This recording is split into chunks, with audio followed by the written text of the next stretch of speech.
Welcome everyone to the Ironman Vitoria-Gasteiz highlights and breakdown for what was a truly special race. The 11th race of the Pro Series with $125,000 on offer, those 5,000 juicy points, but also 3 slots, important slots to the World Championships, as many men and women had yet to pick up their spots, and it was going to be contested right down to the wire.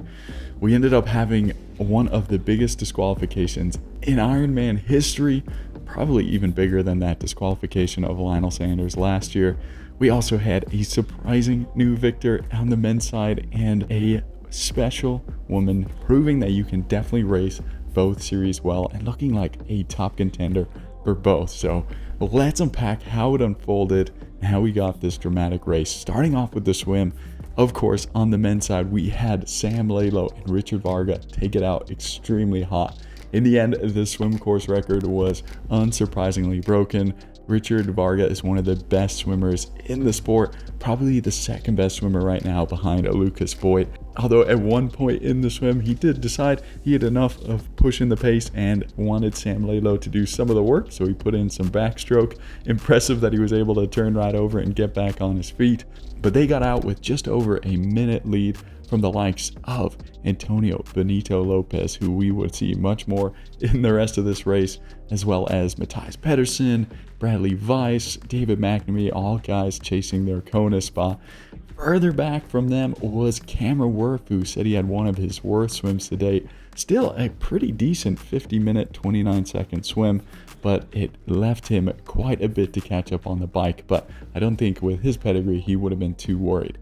However, when the bike got going with the likes of Sam Laidlow in it, it was moving quick. And it just got a little bit ridiculous because Robert Callan moved up from being over a minute and a half starting the bike down to the front of the bike pretty quickly, along with Ruben Zabunka, another former pro cyclist. And those three, including Sam Laidlow, just motored this bike course. Eventually, Robert Callan broke the world record for the fastest Ironman bike split ever with a 3:54.33. He broke away from Sam and Ruben at the end of the bike. Ruben actually ended up pulling out of the race, so he gained a significant advantage over Sam going out into the marathon. But that bike split was so unbelievable, and he did post after the race showing that it was pretty much exactly 180 kilometers, so no doubt there that the course was short. However, it did seem at times there was a favorable motorbike situation in front of him, so I'll be interested to hear if he ever speaks of that or about this bike record and whether the motos had a bit of an impact there. But nevertheless, outriding Sam Laidlow and Ruben Zabunka, two of the best riders in the sport, and Cameron Worth by 9 minutes. That is quite ridiculous. Robert might have taken the title for the fastest cyclist in triathlon right now. But we have to rewind back from there because the biggest headline of the race happened early on the bike when Sam Laidlow was given a drafting penalty, a 5-minute penalty that would definitely change the outcome of the race. But the key here for Sam was that all he had to do in this race was validate his spot for Kona by finishing the race. That's what we all thought. However, he made the seemingly irrational decision to continue racing and not serve the penalty at the penalty tent. He said some miscommunication led to his decision not to take the penalty during the race, so he must have asked the referee if he could do that. But this meant that he was disqualified immediately, and we didn't see him on the tracker anymore for the rest of the race, even though he was leading it for a large portion.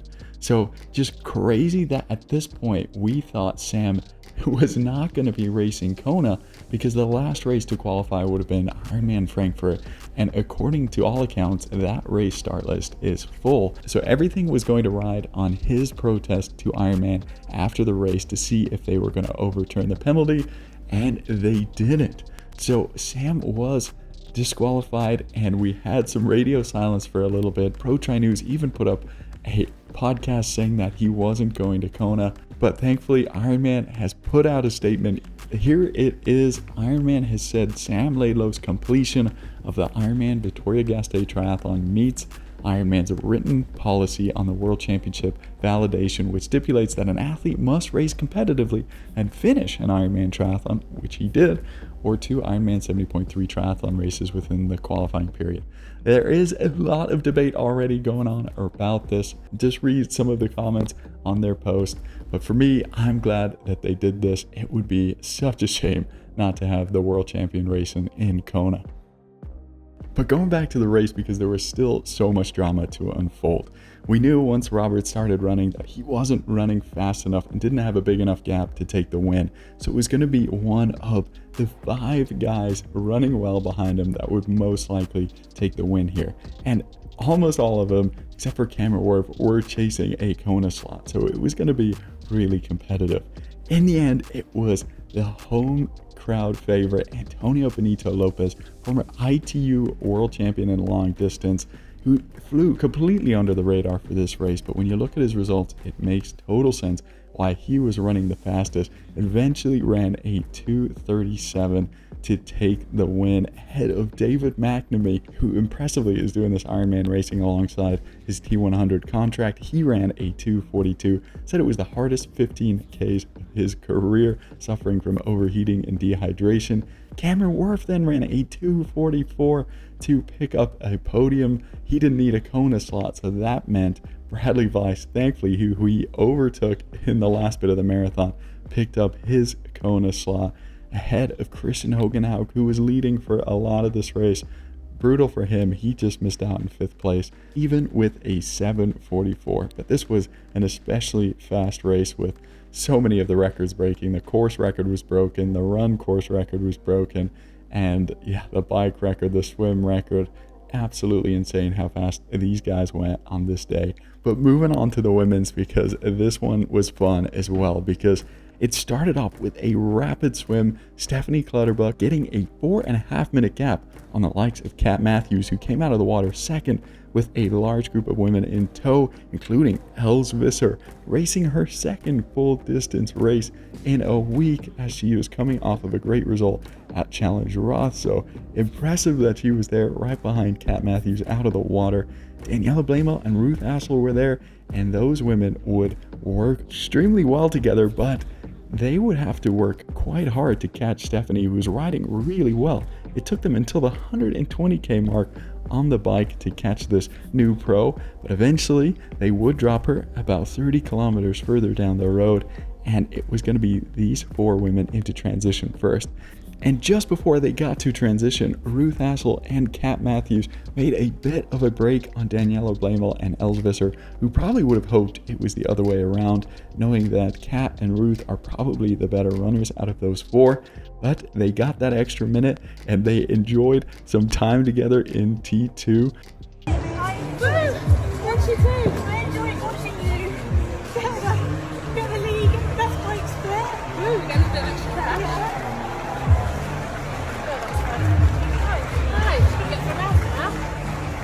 And they got started on the run, and I think you all know what happened from there. Kat Matthews, of course, put down another brilliant marathon, although she did say it was one of those get through it kind of days. She said the course was crazy and she didn't know where she was, and she didn't even look at her watch. She was just thinking about seeing that amazing crowd. So she pulled off another brilliant Pro Series win after her win at Ironman Texas, picks up the 5,000 points she was there for, and she'll have to recover quickly for T100 London coming up at the end of this month. Els Visser then took second place, which again, just coming off of Roth is insane. She ran 3:01. She finished 8 minutes down, picking up still a good amount of points. And then Ruth Astle, after all the struggles she's had with injury, she got third place, running at 3:08, which is super good. At one point, she did stop and walk, which worried us, but she was able to hold on strong and still finish a few minutes up on Daniela Blamel.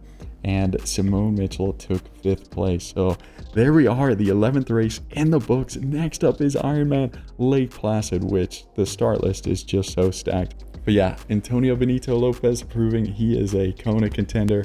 And then Kat Matthews, Els Visser showing they are just the toughest women in this sport, racing so many times throughout the course of the year and racing well. Thanks everyone for tuning in. We'll catch you in the next one.